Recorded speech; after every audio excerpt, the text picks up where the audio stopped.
All rise. Tonight at 10/9 Central, it's the premiere of the BET original series, Miss Pat Settles It. You ain't never seen a court show like this. Does this look like a face of a liar, Your Honor? I hear one more thing, I might bust your head today. And my own jury made up of friends and guest stars. Ray J, you are out of order. You out of order. You better sit down.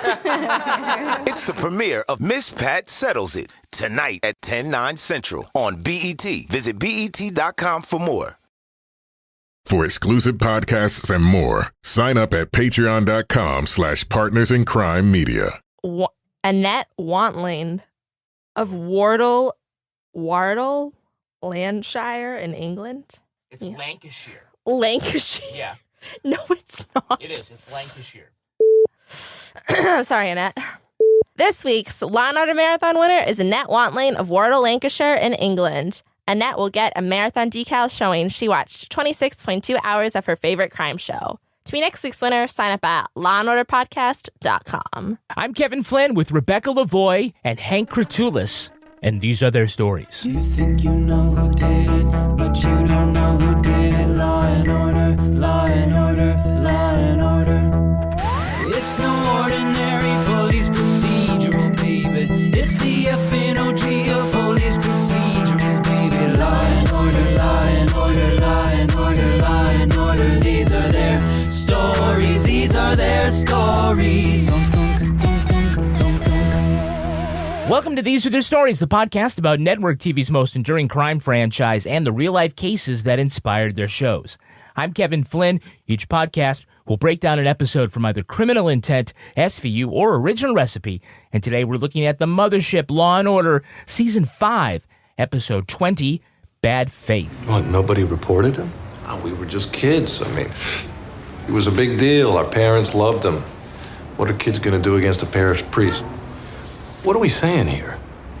Marino heard Kralinski's back in town. He knows he likes kids. Then what? Fill in the blanks, Mike. Joining me to do just that is true crime author and host of Crime Writers On and Netflix's Signal Award-winning... No, actually, you lost the Signal Award. Oh, sorry. You can't make this up podcast. It's Rebecca Lavoie. Hello, Rebecca. Does it count that I won a Signal Award for something I made at work, my day job? It does not. Rounding out our panel is our special guest from the Procedural Veneration podcast. It's Hank Kratulis. Hi, Hank. Hello. Thank you so much for having me. There was a brief moment when you were introducing Rebecca where I was terrified for a second. I was like, oh, please tell me Kevin knows who I am and doesn't think I'm an author. Well, is there another Hank Kratulis? Because there's another Kevin Flynn, and we both wrote for the same publisher, and I am not getting his checks. That's very disappointing. As far as I know, I am unique, luckily. Yeah. Well, you say in your podcast that you discuss crime procedurals that you've watched way too many times, and your first two episodes were about Law and Order and SVU. So what makes a good procedural, and are either of these shows good? That is such a great question. I don't even know if we're the experts on what a good procedural is, especially given how neither are we, but you know. Fair enough. On our podcast, we like to watch the best, the worst, and the median episode, which we joke gives us a great insight into the series, which it never does, because the best is invariably some kind of annoying story beat that is meaningless if you haven't seen the rest of the show, and the worst is just either controversial or extremely boring. Procedurals, honestly, Law and Order and SVU are pretty far up there, at least in terms of writing. Really? Yeah. Which, I mean, wow. Yeah. I didn't really think they were even that notable when we started with them, but then we coming back to watch this after watching now 9 other shows that are not in the Law and Order cinematic universe. I was like, oh no, yep, that's pretty well written. Yeah. What was the worst SVU episode? I have to. What did you guys do for that one? Because I have thoughts.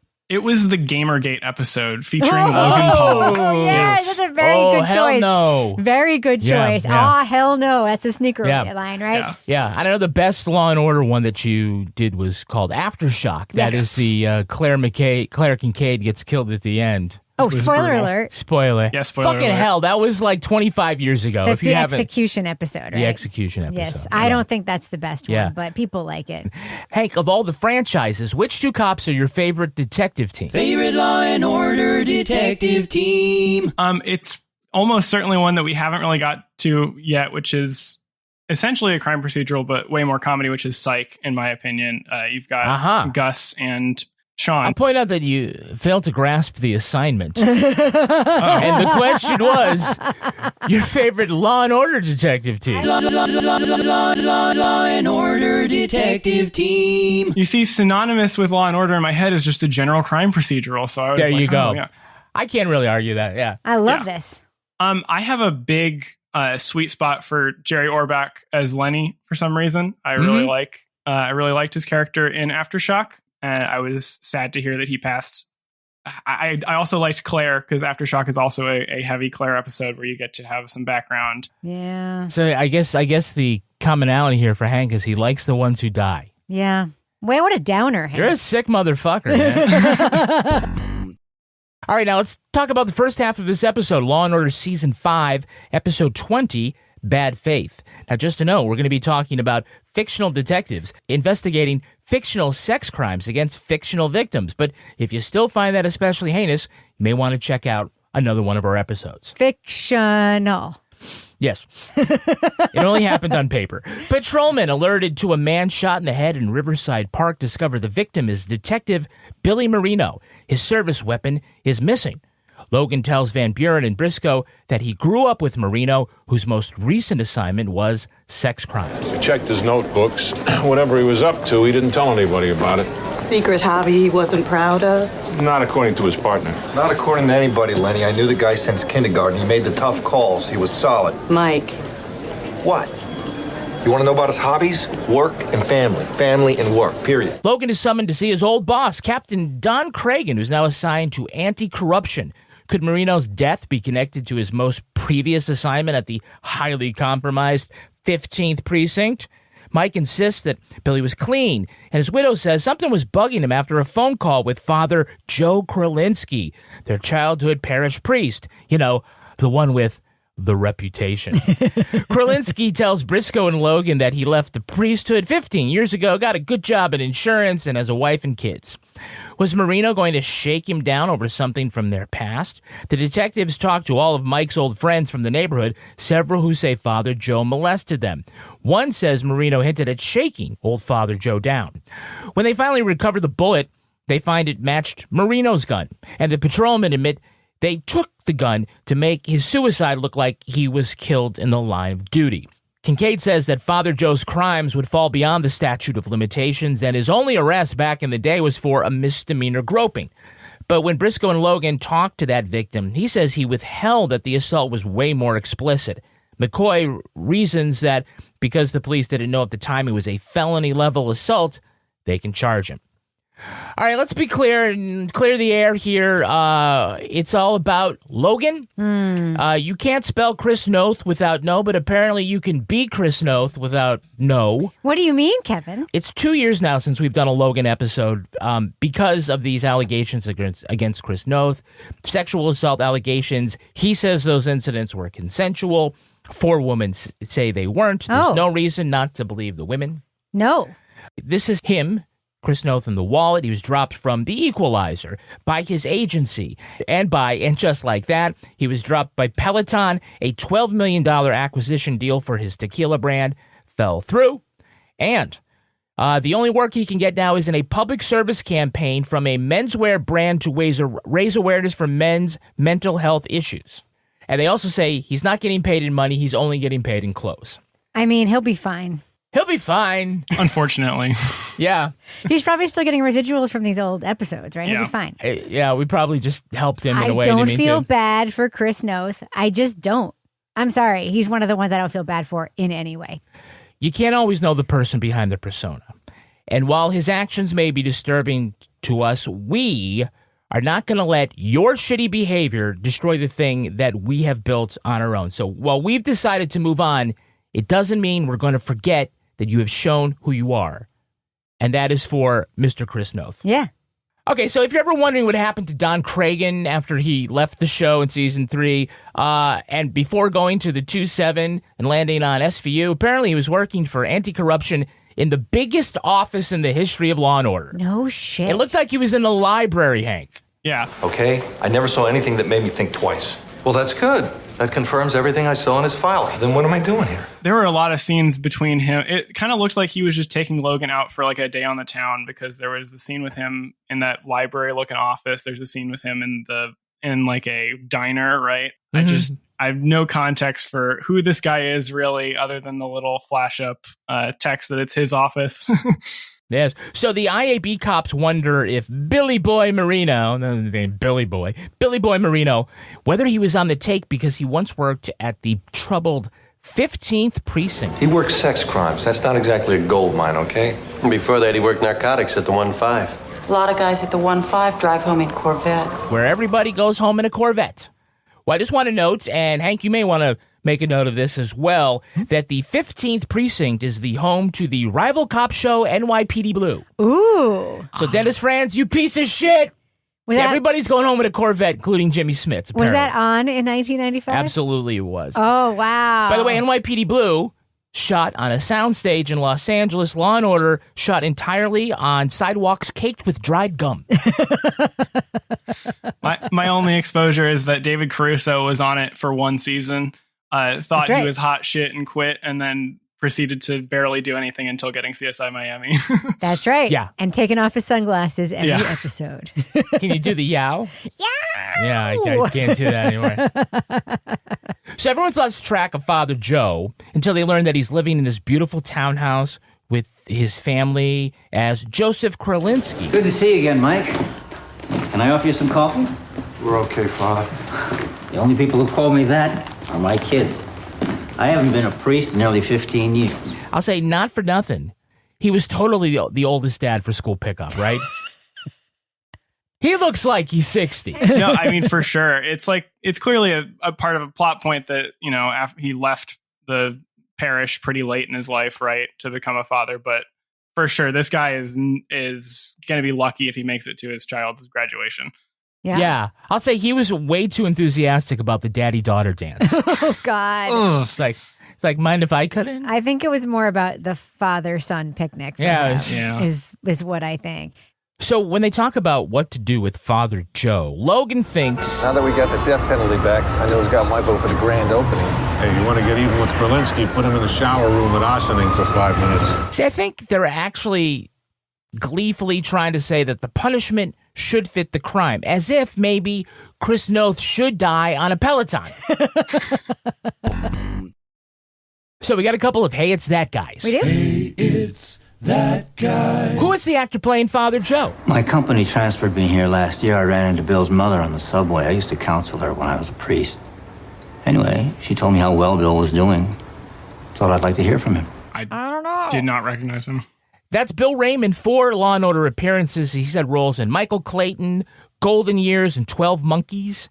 And he played the crime boss, the Greek, in Season 2 of The Wire. Really? Yeah, but Rebecca will remember him as Roy, the old man who could not stop jerking off at the senior center in HBO's Mrs. Fletcher. Oh, my God, that show.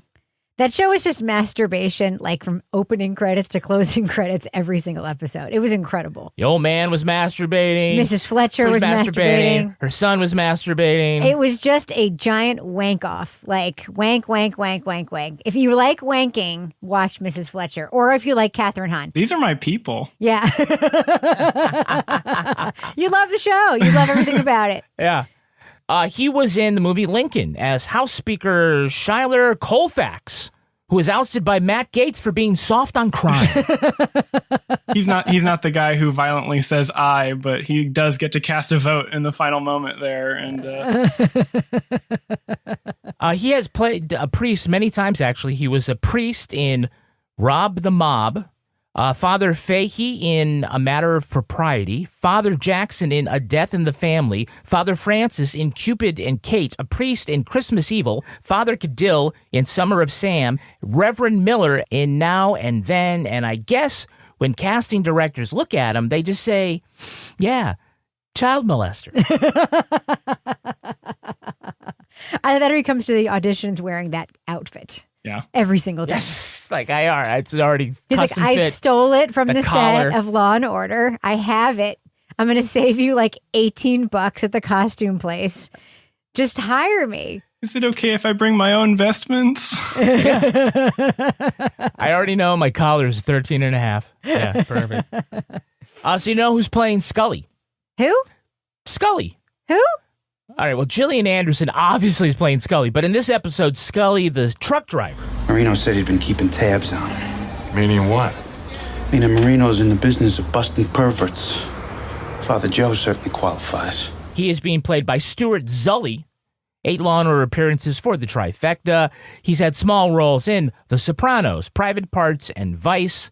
He is a working actor and director, and his character, remember his character, he's the one who got the tickets to Shea Stadium that Father Joe gave truck him. Driver. Yeah, but Stuart the actor actually spent 40 years as a vendor at Yankee Stadium.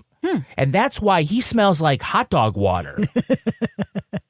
Which is the best kind of water. What did he do in Private Parts? It's like one of my favorite movies. He wasn't a big role. He was, remember, he left the set and then went to sling cotton candy in the grandstand, you know?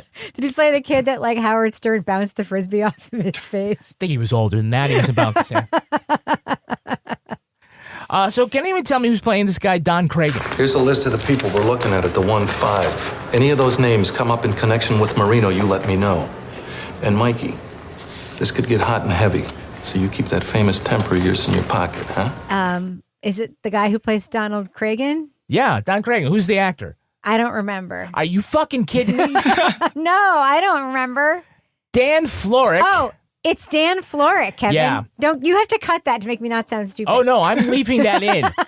I might play that on a loop. It's Dan Florek. Yeah, actually, it's Ezekiel Dan Florek. Dan Florek. His first name, he's known as... Dan Florek. What is he known as? Mr. Slate in the Flintstones. What? Or he also may be for his 403 appearances on the mothership in SVU as Cragen, one of the longest-running characters in television history. Just putting it out there, Rebecca. Not as long as Scotty Baldwin on General Hospital. No, and I think maybe Mark Harmon is caught. I don't fucking know anymore. Meredith Grey. I mean, it just keep adding up. This is the first time he is back on Law & Order since NBC forced Dick Wolf to replace him and Richard Brooks with female characters. But this is also the third time Dan Florek got to direct an episode of Law & Order, all after Dick Wolf showed him the door. For the historians here, that it actually was Warren Littlefield from NBC who told Dick Wolf that if he wanted to keep Law & Order on the air, they had to have female cast members. More ladies. Gotcha. More ladies. And that's how Esapatha Murkerson and Jill Hennessy ended up coming on the show. Jill Hennessy's first scripts still had Robinette's name as her character's name. And she's like, "Who was this my name?" So it was very abrupt. Dick Wolf never liked it, and that's why he found ways to bring them back. And kill off Claire. Yeah, kill off Claire, you know. Poor Claire. And you would have thought that it would have been really awkward for Dan Florek to direct Esapatha Murkerson in an episode, and she said no. The first time that they met, he was extremely gracious. This is the last time, this third episode, last time he has a directing credit. So in between his stints on the mothership and on SVU, he played Abraham Lincoln in what is considered to be TV's most racist comedy. What? He played Abraham Lincoln in... yeah. You know what it is? No, The Secret Diary of Desmond Pfeiffer. Oh, never mind. It's the Civil War, and the ambassador from England is a black man named Desmond Pfeiffer, but it's Pfeiffer because the P is not silent, and there's all sorts of horrible jokes, and this was the actual marketing tagline the network used to promote it. I think it was WB. This is the network's tagline. Critics hate it. Oh. That was the deal. Okay, let's check it out. Wow. It's like our podcast. Half of the episodes were shot, never aired. Yeah, it's just like our podcast. Wow. There's something so charming in thinking that just being counter is enough for people, and then watching people get sorely disappointed when they find out that it is not. Critics hate it, and so do I. And so do I. We have a repeat offender. Repeat offender. Playing police officer number 1 is Michael Cullen. You wrote a report, it's all there in black and white. We saw him Yes, the embarrassingly named Chief of D's in the Everybody Loves Raymundo's episode. Who wouldn't want to be known as the Chief of D's? I mean... Not a lady, I got it. Okay, lastly, can you tell me who is playing Vince, the bartender who told the guys about being molested? Father Joe molested me when I was 11. A lot of other kids, too. Billy was pretty worked up. Said we should do something about what he did to us. Take him to court, sue him. You didn't recognize him? That's Billy Van.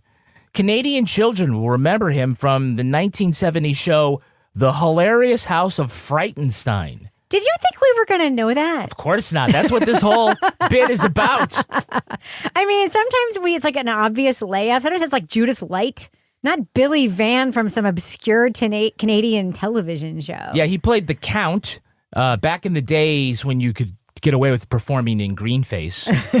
We just reviewed an episode of Numbers with Ray Wise in it of Twin Peaks fame, and so that, you know, that would be a good get for me. But then I'm not a Canadian child, unfortunately. Yeah, Billy Van played the Scarecrow in the 1982 version of The Wizard of Oz. That was a cartoon. Billy died of cancer in 2003. His photo hangs in the Canadian Comedy Wall of Fame, right next to legends like Al Waxman and Don Herron. And I may not be Canadian, but I think I've got half a chance to make that wall.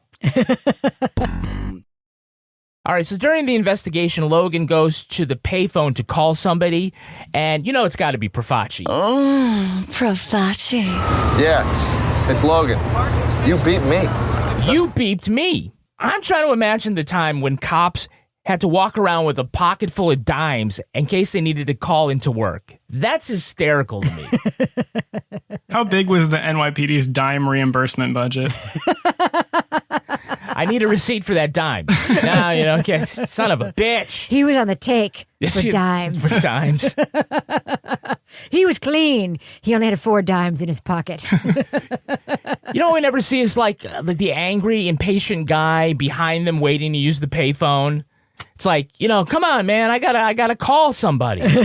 There's not like some like civilian like listening in for like what he's saying. Like, what? They found a bullet in his penis? You know, like, oh wow, this is better than my call. Note-taking member of the press with a little sign in his fedora. Little card. There we go. Yeah, exactly. I just overheard of the payphone. Yeah, I mean, I thought. By the way, I mean it's because he has a pager, which is totally appropriate for 1995. I thought I was so cool when I had a pager. You had a pager? Yeah, before, I mean, this is the time, like, before everybody got a cell phone. But it was like... Were you a drug dealer? I was not a drug dealer. I was not a stockbroker. I was not a doctor. Did you ever get, like, those beeper messages where, like, the letters stood for numbers like they used to do? Like boob? No, like 800? where it was like, I love you, like the, whatever was the I and the L and the Y. You never got those? No. You never got those, like, no one paged me saying... Sexed beeper beeps? Sexy pages. Yes, that was a thing. Before cyber sex. Before people had burner phones for their, like, side pieces, they had, like, burner pagers, and they'd have, like, codes, and you didn't do that? No. Me neither. I'm just asking if you did. Hank, what numerical combination would give you a boner? Where to begin, really? Anything with pi. Which one wouldn't? 6969. Oh, wow. Although I will argue to this day, it should be 67. It really should be 67. I'm just saying, it's a 7, not a 9, in my opinion. It took me quite a while into public school to figure out what 69 meant, and when I heard it, I was like, well, that's just stupid. Because it should be a 7. I'm just saying. Saying if you open your mouth more. Hey now. You could make it and it'd be a... Hey now, this is a kid's show. I have no idea. It's a family program. Yes, it's no, it's the not. Hilarious House of Frightenstein. It's not. Just kidding. Fuck you, kids. Yeah. but not like the episode. No. Yeah, fuck you, Canadian. No, not like Father Joe style. No. So they put it together when the patrolman took the gun that Marino used to shoot himself so it wouldn't look like a suicide. We were just trying to do right by the guy's family. Just try doing right by regulations. We found him with his service piece in his right hand. He was a suicide, no question. We ditched the gun, took his gloves off. What in hell crossed your mind to do something like that? That way his family could get more money. And even though they've committed several crimes in doing this. Kincaid says, I talked to McCoy. We won't be pressing charges against the officers. The department will handle it. Which means the department isn't going to handle it. Nope. They're like, oh, well, whatever. Where's our rug? Let's pick it up and go like this. Aren't we thinking that they want us to think these cops are heroes for doing this? Like, good job for Billy Boy. Way to lie. Way to lie, but it's a good lie. It's a really like golden lie. Yeah. Really. But I mean, these guys are cops. They really should know how to fake a crime scene. Where did that gun go? Cops, Where did they put the gun? The place they put all the guns. You got the gun locker if you want. In the black guy's trunk. Oh, so boy. that they could like bust that guy. Yeah. You know, the guy's like, I need a side piece to drop just in case I shoot somebody, so I'm going to take Marinos, and it's convenient. Yeah. Throw it in the river. When you had a beeper for all of your illegal guns. Yeah. It's like on the softball team, everybody uses everybody else's bat. It's, it's fine. You go home with yours, go home with somebody else's. So Briscoe and Logan talked to an adult victim who told the police back in the day that the touching was over the clothes because his parents made him say that, but he said it was really on the inside. He put his hand in my pants. Gray flannel pants I got for Christmas. And when it was over, he made a mess on my new pants. This scene was actually extremely well written, extremely well acted, and extremely gutting. And it's the one scene where I was like, how are we going to do this show in the podcast? Because I felt like I was watching Spotlight when I was watching this scene. It was so sad. Yeah. It was so sad. The memory was so visceral and so like grounding. And like the idea that like a grown man would be like, I just remember like having to hide my pants in the basement, and like my parents found the pants. I mean, it's so sad. Yeah. It's deeply sad. I 100% agree with you. It was really well written, really well acted. It felt like that was like the one scene of, all right, we're going to indulge on actually getting a little bit visceral and serious in order to cover the seriousness of this crime. And maybe because a lot of our viewers might take offense at us suggesting that the Catholic Church would ever cover up a sex crime.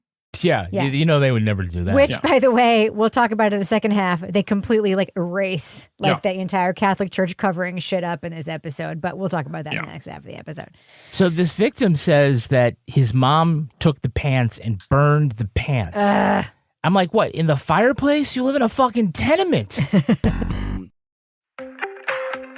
What does customer convenience have to do with the energy transition? BP recently purchased Travel Centers of America, adding more than 280 locations to our U.S. retail network, including many that could become EV charging locations. See how else BP is investing in America at bp.com/investing in America. That's bp.com/investing in America. The These Are Their Stories podcast is sponsored by NutriSense. We're all unique when it comes to our body's response to food. Wouldn't it be great if you can have an understanding of how your body is reacting in real time to what you're eating? NutriSense lets you do that. With NutriSense, you just take a photo of your meal, adjust for portion size, and NutriSense does the rest. Their program includes a continuous glucose monitor. It's a small device that provides real-time feedback on how your body responds to the foods that you're eating, your exercise, stress, and even your sleep. With NutriSense, you can pinpoint which foods and habits are benefiting you and which ones might be holding you back. And you don't have to figure it out all by yourself. You'll be matched with a board-certified nutritionist who will review your data and answer all of your questions.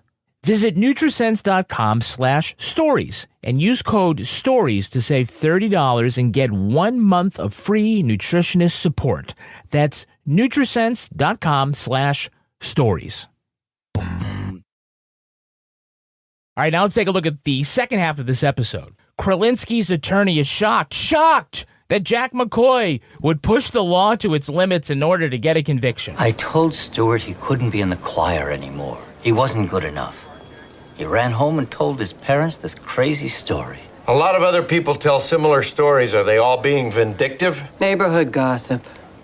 That's your case. After the judge dismisses the charges, Jack and Claire seek to indict Kralinski for conspiracy, conspiring with the archdiocese for transferring between parishes whenever a problem arose. The overt act, Kralinski gave Marino $50,000.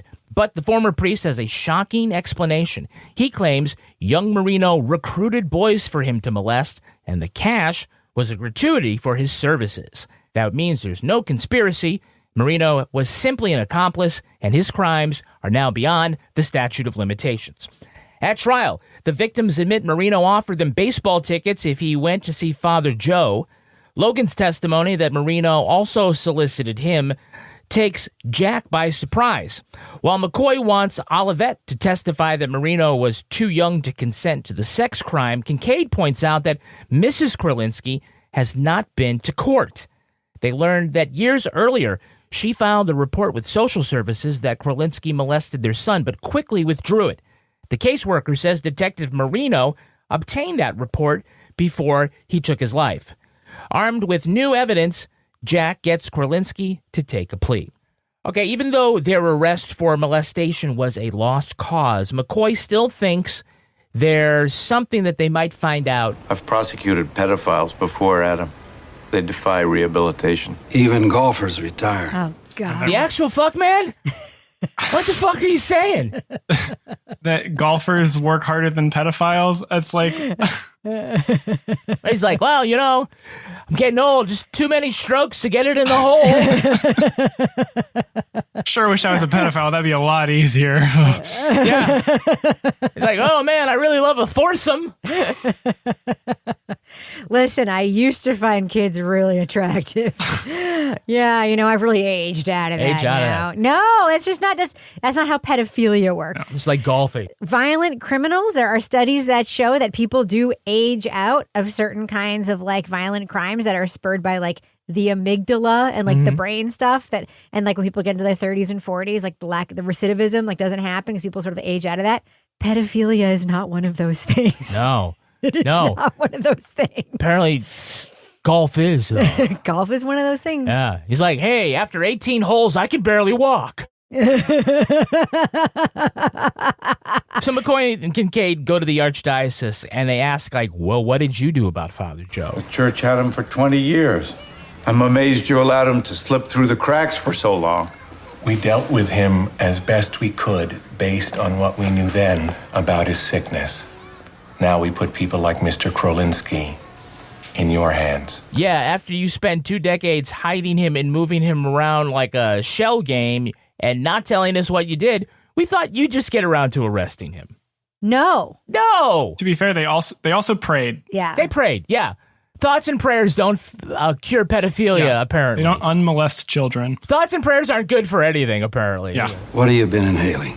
Want to name the Catholic Church as a co-conspirator? An unindicted co-conspirator. I see. We don't charge them with conspiring to molest kids. We just say they did.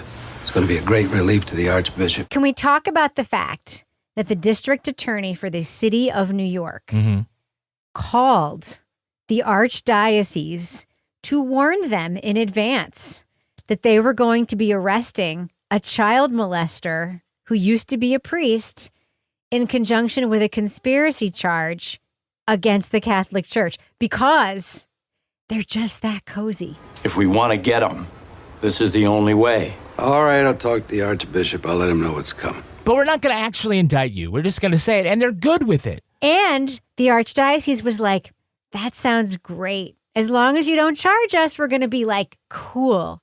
I'm sorry. That is so completely fucked up. They're like, if you told us that 20 years ago, we would have been sending them all these different parishes. But that's why this shit happens, because it's the cozy stuff, right? It's so gross. The fact that Schiff was I'm going to call the cardinal and let him know. That's why this shit happens. And it's right there on its face, and it's completely unaddressed in the episode. I couldn't believe it. Yeah. Couldn't believe it. And you're telling me that their response would not be to take their fat report personnel file and go burn it on the little candles? Bullshit. Right next to the pants. Still burning. Oh, whatever that Still thing is burning called. From 30 years previously. There's a lot of protein in that. Yeah. Ew. Ow, why are you hitting me? That's disgusting. Hey, I'm not Father Joe. It's fair. Yeah, it's disgusting.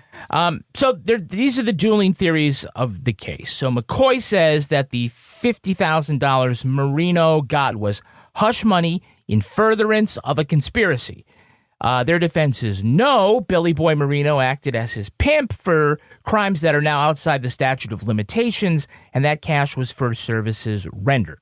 Now, the move was that Marino would approach a kid and say that if he went with Father Joe, he'd give them tickets for behind the dugout at Shea Stadium. Detective Logan, did Billy Marino suggest you have sex with Mr. Krolinski in return for baseball tickets? Behind the dugout? Who was the priest blowing to get these tickets? It's Shea Stadium, Kevin. Well, I mean, still, behind the dugout. In the 90s. Come on. It's like the 70s for them, right? Listen, we're not talking Yankee Stadium, okay? No. We're talking the Mets. We're talking Queens. It's really not that big a fucking deal. I'm just going to throw it out there. Also, the Catholic Church could probably get them to coerce young boys. It's true. Yeah. Little Tim Cook, the Cardinal Tim Cook, probably had a box. They were only there when the Cardinals or the Padres came to town. But what do you think about like what the other season ticket holders were thinking? They look over and see a bunch of kids and they be like, "Oh, someone else made a date with Father Joe." Oh. You're assuming they were season ticket holders to the Mets, Kevin. It's another big fucking assumption. They didn't show I'm up. telling you. All right, when I was growing up, and I'm just not kidding. I grew up like in the 80s in New York. If you were like a Met on Long Island, where all the Mets fans were supposed to live, if you were a Mets fan, people were like, "You're a what fan now?" Like it's a thing now. It's a thing now. Okay. It was not a thing then. It was just not. Apparently, it was not worth rolling the dice with a pedophile priest to get these tickets. Be like Mr. Miyagi and wax on, wax off, boom, boom. Sand the floor, whatever it was, you know? I'm so sorry to any like old school Mets fans that are listening, but you know you were alone. My cousin Nick was a Mets fan, and he was the only one. He used to have this Mets hat, and like he used to get yelled at on the street. It was a whole thing. Oh, man. Yeah. Okay, so they bring in Olivette. Gentle Olivette. And she's just going to testify that at 13, Marino was too young to be an accomplice. No shit. No fucking shit. The fact that this is even debatable is insane to me. Every study on pedophilia bears it out. The adult is always in control. The child can never consent. Marino was 13. Sounds old enough to me to know right from wrong. Schiff explicitly says he was 13. He's old enough to know right from wrong. And it's like, still vastly too young to make decisions for himself, my guy. Like, I'm surprised, like, you know, if they're not saying an accomplice, why don't they just say he was the mastermind of the whole thing? He's like, you know, Father, I have a deal for you. I know you would never, like, want to touch any of the boys, but look if I can get Mike Logan to come down there, what do you say you give me some of those tickets you got? I say fuck this guy. This is the same kind of guy who was like, if this were a prep school, like, rape case, it would be like, do we really want to ruin this 16-year-old boy's life? He didn't know. I mean, he was just at a party, you know? What was he thinking at the time? Fuck this. He's 13 years old. Yeah. He's a child who was molested. For God's sakes. Fuck all these guys. Yeah. So this might have something to do with the time when this aired, 1995. You think? But from a writing standpoint, why not say that Logan was a victim too? They keep making like all these points, like, you know, he made the moves, but he didn't. I think it would be much more interesting dramatically. Why did they go to all these lengths to just kind of prove that no, he was the one altar boy who escaped? He was strong enough to say no. Well, yeah, I mean, I think today, if this happened in one of the dramas, that, you know, they would be praised. Like, it's good for survivor representation. It's breaking stigmas. It's very interesting dramatically for the development of a character. We have seen in the Law and Order universe, characters, you know, talk about their victimhood. My guess, and Hank, I want you to weigh in on this, is that they thought that a 1995 audience would look down on a character who'd been molested, that he wouldn't be a hero anymore on TV. I think you're absolutely, at least on to part of it, right? Is I wouldn't be surprised if there was actor, writer pushback on forcing that onto a character and like making them less of a character because of their past of trauma, which is kind of ridiculous because like we got to see Stuart, the one who had the really serious scene, and that was extremely profound work on the part of that actor, and it did nothing but bolster the character and the writing of the show, right? Yeah.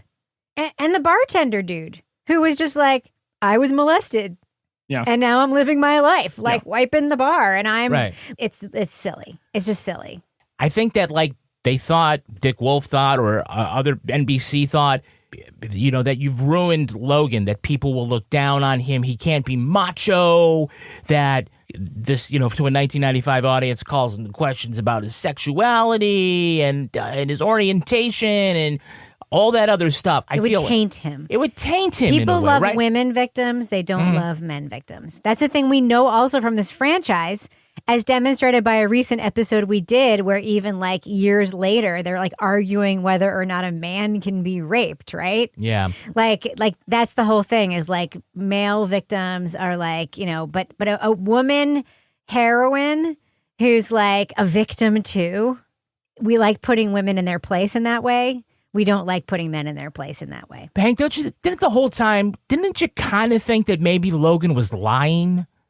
That he was just like, he didn't want to bring himself to say it? Father Joe was in charge of the altar boys. He had a reputation. And? Look, I haven't even told Lenny about this. Father Joe put the moves on me once. Just felt like because they were making such a big deal about, no, he put the moves on me, but not me. Did you feel like maybe he was lying? He sort of was at the start, right? Because they're trying to figure out who Father Joe is, right? And then at no point, and Mike is just like, oh yeah, I remember that guy. No further comments, right? No further comments on why anybody that I grew up with might be in contact with him or might have either taken their own life or been murdered shortly after contacting him. And then all this shit starts to come out, and then he's just like, oh yeah, that's a thing. Like, oh, cool. Thanks, Logan. I think it would have been interesting. Logan could have been like, oh, you made a mess of my brown leather jacket and flag pin. How does BP start refining lower carbon fuel? By investing to make today's refineries capable of doing more.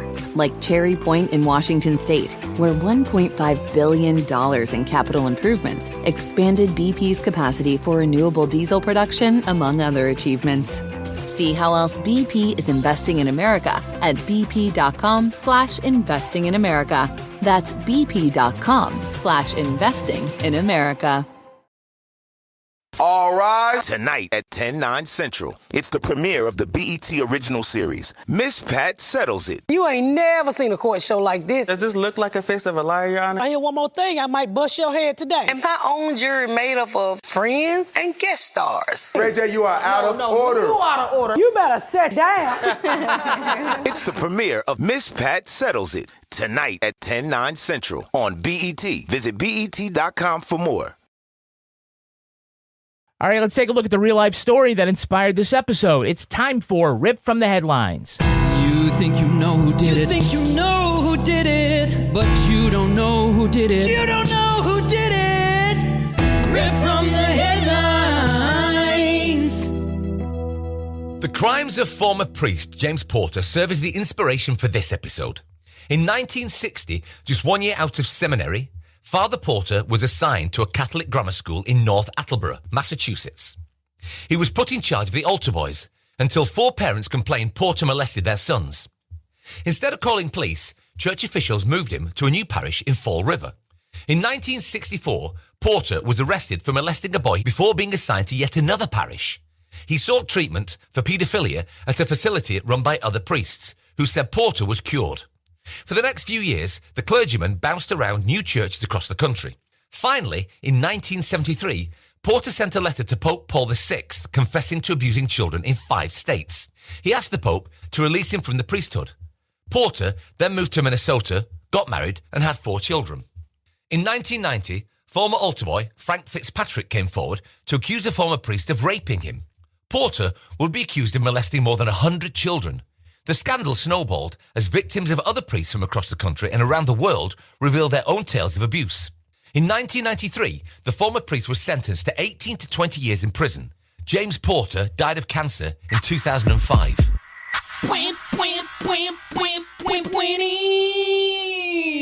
Okay, maybe this is, the first of maybe more unpopular takes that I have, but while the church has much to answer for, I think that these boys were let down by the justice system, by the mental health system, by families, by the culture that said that you should be ashamed of this.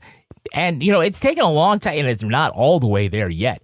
But in the past 50 years ago, it was like your fault, kid, for letting the priest touch you, right? And a large part, though, obviously the Catholic Church, and not just sheltering and protecting pedophiles from the law, but also in that the entire Catholic guilt, right? It creates a environment where you can very easily persuade someone that their sin is their burden. And so if you convince someone that something that you did was bad was a sin, they're going to feel bad about it, right? And try and keep it private. Really messed up. That's right. And listen, I know that probably some Catholic people are listening right now, and I don't want to I am. Yes. This is a religion founded on part of it being that you go into a box to talk about your secrets, and those secrets don't come out of that box, right? And you're going into that box with the person who did the thing to you that is supposed to be kept a secret. Mm-hmm. Like, tell me there isn't a more ripe for predatory, hunting ground than that, right? Well, this is my other unpopular take, all right? Wait, why did you think the first one would be unpopular? I'm curious. Oh, I don't know, because I just, my opinion is, you have a huge Catholic audience. Yeah, Yes. yeah. White guy. This is being played at the Vatican. Yeah. This probably might be unpopular. Look, if you are a pedophile, you know you're a pedophile, right? That's not a surprise. It is very easy to become a scoutmaster, a little league coach, a gym teacher. It takes years and years of study to become a priest. It is not the fast track to getting access to children. And I think that in some cases, more than one pedophile believe that they could, if they turn their life over to the priesthood, if they turn their life over to God, God would cure them, which is a fucking stupid thing to believe in the first place. Why is that a controversial opinion? I think that that's probably right too. And the church tells them that they can cure them. Yeah. They literally say, we will treat you for this. They say in this episode, and they say in real life, we're going to send you to a program that will cure you of this. Yeah. And they said that to that guy Porter, right? Yeah, but I think, Hank, that it's way too reductive to just say, you wanted to have access to children, so you became a priest. Because I feel like there are way other, different ways that you could get access to children. It is very complicated to become a priest. But I think that, for some, the pedophilia is a motivator for pursuing that avocation. For sure. And at least in modern times, we have mandated reporter laws for signs of child abuse that, at the very least, in most states cover any kind of person who is given the trust of caring for children, teachers, clergy now, and scoutmasters and whatnot. But in some states, luckily, like Indiana, where I live, everybody. If you are told that there is or have any evidence that there is any kind of child abuse, not just child sex abuse, you are legally required to report that to CPS and the police, right? Yep. I like mandatory reporter. Yeah, so do I. I have to say one thing otherwise, Kevin, that you haven't considered. Yeah. Is that I do think that predators are attracted to positions of power. Sure, yeah. So becoming a priest is hard, but it is also a very powerful position. Sure. So somebody who is a pedophile, it's not a crime about sex, it's a crime about power as well and subjugation. And I think that the priesthood is a position of power and subjugation. So there is something there where perhaps some people thought I can cleanse myself of these sinful thoughts and go. But I think a lot more of them probably thought I will be in a position of power and in a position to subjugate people. Yeah. And so that's also very attractive. Yeah. And it's also well documented that a lot of pedophile priests were themselves abused as altar boys by other priests. And so, it's a cycle. Absolute cycle. So how did they arrest Porter after his 20 years after leaving the priesthood? Well, don't be shocked, but that he continued to molest children. Oh. Porter molested. He didn't retire like a golfer? He didn't retire, no. Porter molested the babysitter's little sister. Oh, my God. Which did fall within the statute of limitations. And then more victims came forward, recent victims came forward. Civil attorneys got involved. Reporters got involved. National news got involved. I guess I'm going to say lawyers and reporters are heroes, whatever. But he took a 20-year plea, as Sy said, and his first conviction was overturned on appeal. For what? The Minnesota Supreme Court agreed that the prosecutor crossed the line in his closing argument. He kept referring to the James Porter School of Sex Education. There was no such thing. He didn't tell his victims that. Yes, the James Porter School of Sex Education. Now, not good, but I do hear that in Georgia, Fani Willis is going to refer to the Rudy Giuliani School of Law. That's going to do it for us. We want to thank our guest, Hank Julis. Hank, where can our listeners follow you online? You can check us out at Procedural Veneration. We are on pretty much every podcast aggregator, as well as on Instagram, Procedural Veneration, or procedural.veneration, or at our website, dank.pizza.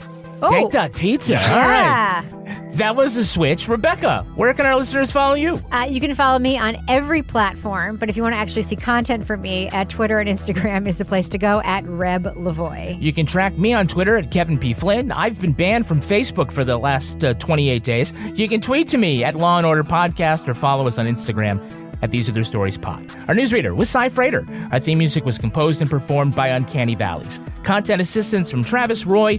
Lily Flynn handles promotions. All clips in this podcast were used in compliance with the U.S. Copyrights Act fair use exemption for criticism and commentary. Go to lawandorderpodcast.com and sign up for our newsletter for a chance to be our next Law & Order Marathon winner.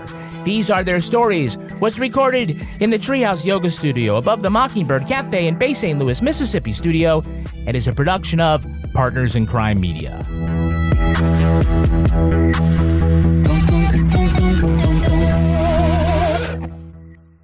Partners in Crime Media. All rise. Tonight at 10/9 Central, it's the premiere of the BET original series, Miss Pat Settles It. You ain't never seen a court show like this. Does this look like a face of a liar, Your Honor? I hear one more thing, I might bust your head today. And my own jury made up of friends and guest stars. Ray J, you are out of order. You out of order. You better sit down. It's the premiere of Miss Pat Settles It, tonight at 10/9 Central on BET. Visit BET.com for more.